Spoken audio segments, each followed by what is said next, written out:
Ah, yo. Good evening, tol. Good evening sa lahat.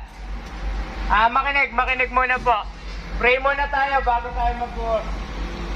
Para tuloy-tuloy tayo makaiwas. Okay, pray muna. Okay. Tayo po namin ito, nawa po kami ingatan at ilayo sa anumang kapahamakan. Ganyan din ang mga equipment, sila po ay pangalagaan.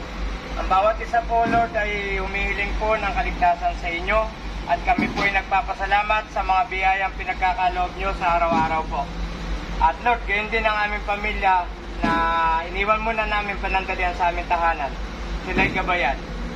Lord, ang mga namumuno sa proyektong ito, sila po ay panatiling malusog upang kami mapatnubayan sa kanya-kanyang gawain po. Lord, magandang gabi muli.